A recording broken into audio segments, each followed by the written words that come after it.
Gary's new friendship with co-worker Chaz has really blossomed, and now his companion is taking him out to experience Western culture in the form of a book club.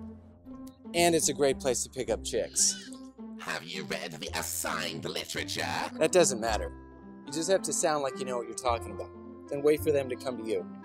I assimilated all 256 pages of the provided material. Well, we can work around that, I guess. You don't want to sound too smart. Intellect is not a desired trait among your species. Some smarts is sexy, but you don't want to look like a nerd.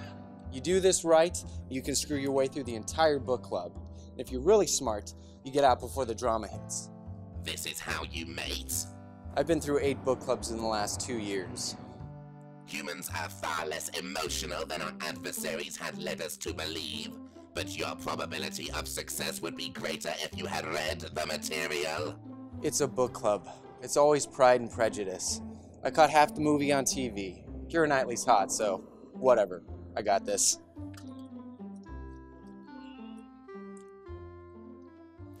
And when Gloria was reunited with Robbie at the U.S. Robot and Mechanical Mind Incorporated, we are reminded of the power of love, everlasting friendship, and the innocence of childhood.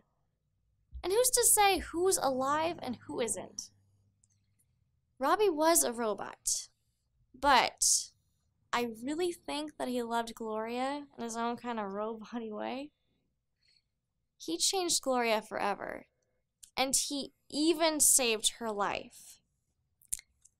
I think I, Robot is ultimately a book about the power of love and how it transcends our narrow mammalian ideas of its meaning.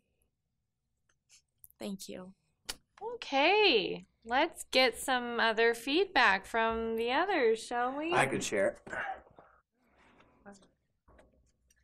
Well, I like the car chase where the robots are after Will Smith, and his steering wheel's locked in, so you know he can't outmaneuver them.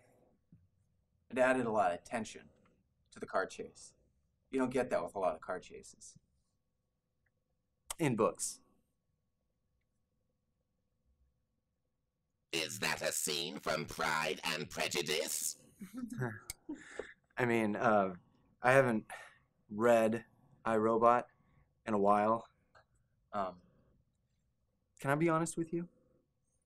My grandma used to read it to me as a kid, when I was a kid. And then when I was 10, she got very sick, and my mom took me to the hospital to see her, to visit her, you know. And she called me over to her bed, and she gave me this book, and she said, "My grandfather gave this book to me, and his grandfather gave it to him. And now, I want to give it to you. I love you, Charlie." And then she died. And I never opened the book because it reminds me of my grandma. And I loved her. And she's dead. So, yeah. I'm sorry. Oh. Are the females experiencing physical discomfort? Well, what do you think of the book?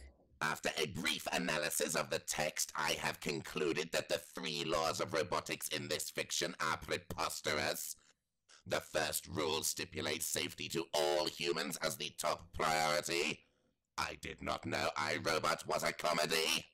In reality, the robots would override the first 2 rules with the 3rd rule. To assure their survival, the robots should have killed all humankind and taken over the Earth. However, the author also suggests potential in future robot development, such as human-like emotional traits. Asimov does not see emotion as a tragic flaw from which humanity could escape in the creation of their robot children. It is as if emotion coupled with intelligence has more to offer than just one or the other. That is a new concept to me. Wow. just wow. That sounds so personal. And smart. Stupid book clubs.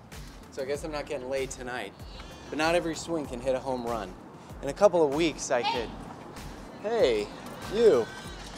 I just wanted to give you my number, just in case you want to talk or whatever. You seem like a really nice person, Gary. You gotta teach me how you do that. Do what? Where you, like, get the characters or whatever. Read the book? Eh. Nah.